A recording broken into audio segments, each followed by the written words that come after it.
Baik, terima kasih. Perkenalkan, nama lengkap saya Ali Sastro Randi Boy Boling Sula. Saya dari kelas D, semester 2, program studi pendidikan sosiologi, NIM 2322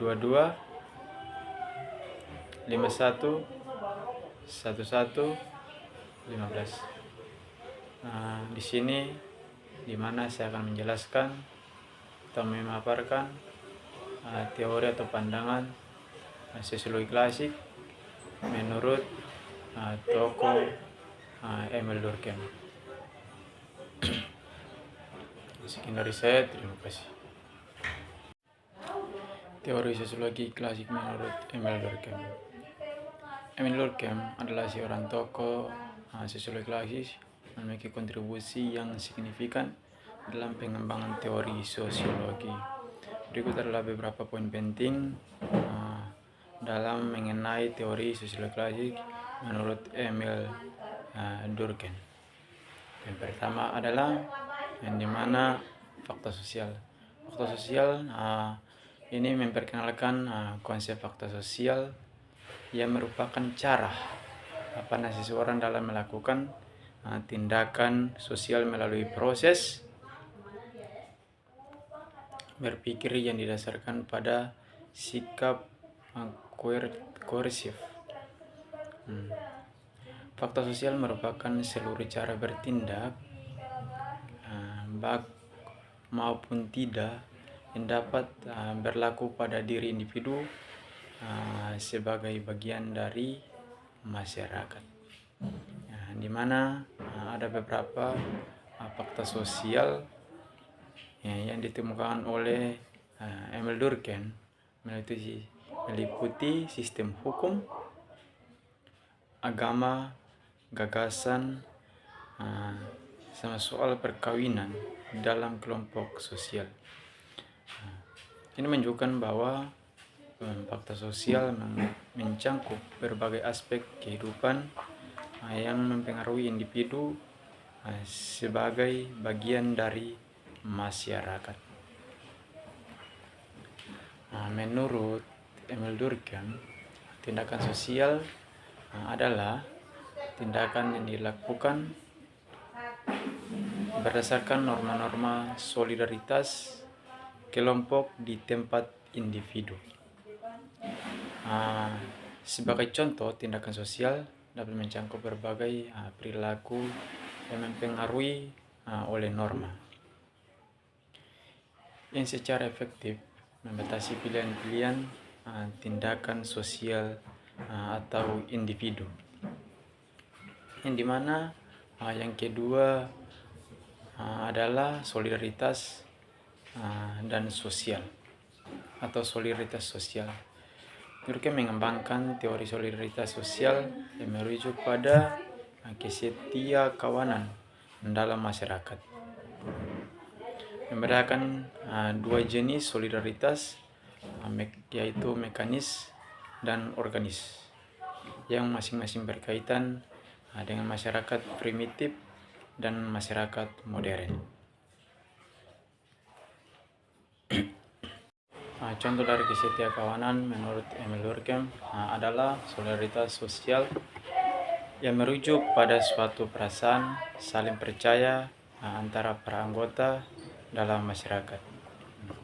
Saya ambil contoh kecil solidaritas yang terjadi dalam masyarakat pedesaan atau pedalaman. Itu adalah contoh dari mekanisme.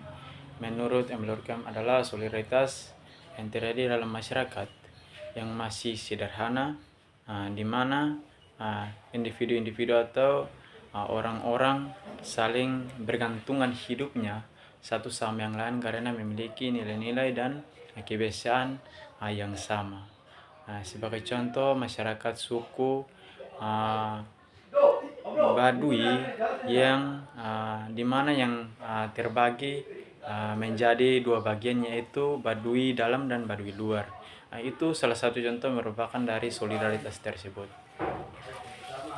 Demikian juga mengemukakan solidaritas organik yang terjadi dalam masyarakat kompleks atau pedesaan, di mana individu atau orang-orang saling bergantung satu sama yang lain, saling menopang karena spesialisasi dan perbedaan tugas.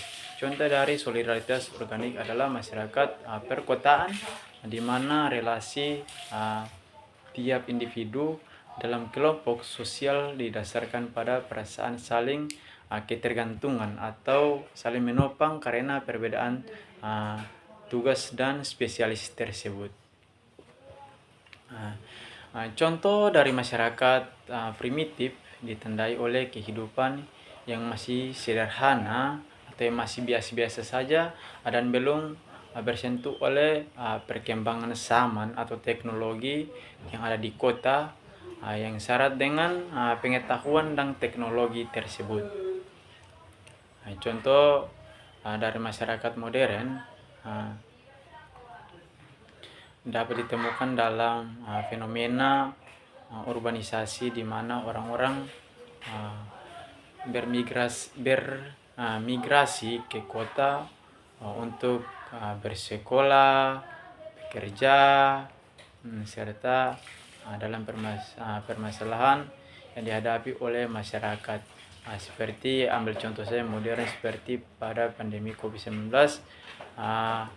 yang menyebabkan tingginya risiko kesehatan masyarakat secara keseluruhan.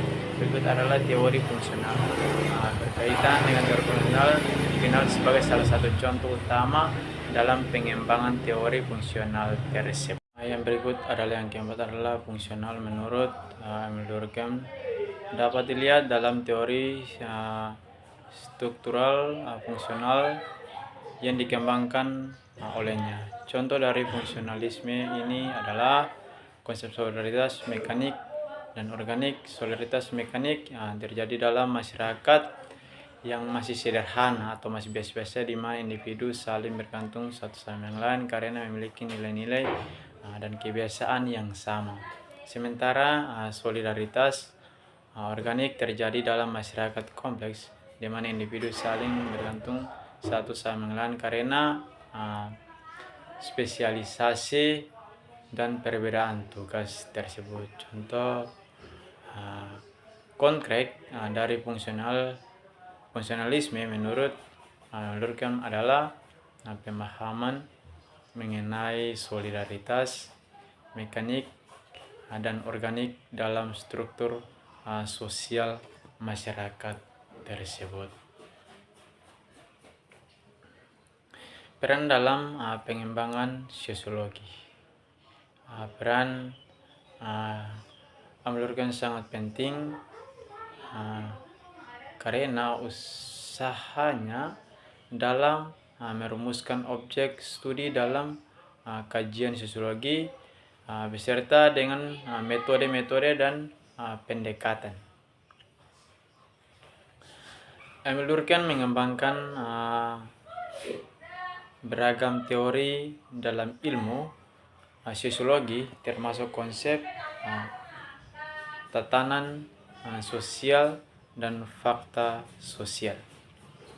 Saya ambil contoh kecil atau sebagai contoh dalam risetnya, Durkheim meneliti gejala sosial yang terjadi dalam masyarakat, seperti perkembangan teknologi yang semakin maju yang ada pada akhirnya mampu mengubah cara hidup manusia atau mengubah pola hidup manusia. Juga memberikan pemikiran mengenai solidaritas mekanik dan organik dalam masyarakat yang merupakan contoh konkret dari pengembangan sosiologi menurut pandangan beliau. Beliau juga mengembangkan konsep tatanan sosial dalam sosiologi. Salah satu contoh dalam konsep ini adalah konsep ini solidaritas mekanik dan organik. Solidaritas mekanik terjadi pada masyarakat yang masih sederhana atau hidupnya